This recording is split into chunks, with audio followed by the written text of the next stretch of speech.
come dance with me. Like most 5-year-old girls, Eden Gallo looks up to her big brother Elijah. Yeah. But what you can't see when you first look at Eden is that she's fighting an extremely rare disease. You only get a glimpse when she speaks. Do you have a favorite princess?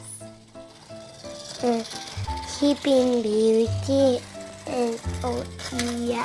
She was a perfect, happy little girl walking. Parents Lamore and Dan Gallo say Eden hit all of her early milestones, talking, walking. Then at 14 months, We were getting ready to go to a mommy and me class with her, and she stood up in her crib and was yelling my name, and she just started vomiting. Pediatricians couldn't figure out what was wrong. Then she stopped walking. A family friend, a doctor, said to bring her to his Ventura County ER. It almost seemed like she was having seizures. Something was going on, and her eyes started rolling back in her head.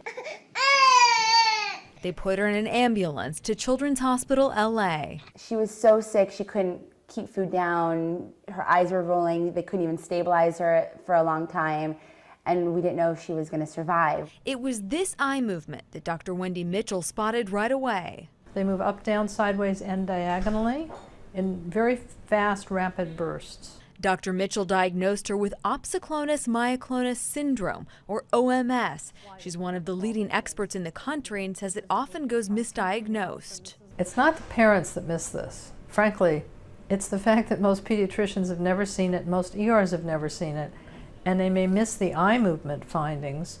If they see eye movements like that, they need to hold up a big red flag to the doctor seeing the child and said, is this OMS? It's an autoimmune disorder that attacks the central nervous system, but just where it originates is still a mystery. Children usually show symptoms between 12 months to 4 years. It's characterized by rapid eye movement, speech impairment, a trembling gait, and sleep disturbances. It's so rare, only about 200 children are diagnosed each year in the U.S. It's not fatal, but left untreated can lead to cognitive impairment. These kids, when they're acutely ill,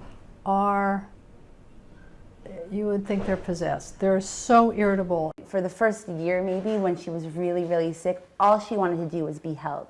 She couldn't get comfortable. She just wanted somebody to walk around and hold her.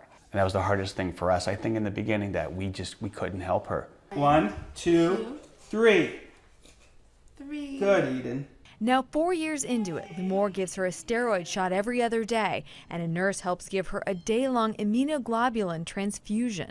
Right now, Eden has her 10-hour treatment every 4 weeks, but she's still able to do things like stay at home and play with her brother. She's a fighter. She is the most She's strong-willed. fearless.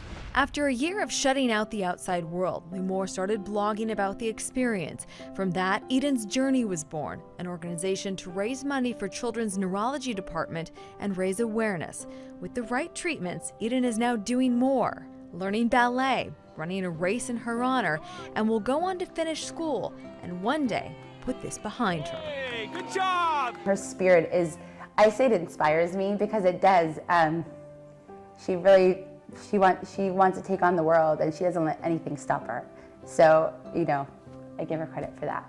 I do. It's amazing. You happy? In Westlake Village, Serene Branson, CBS 2 News.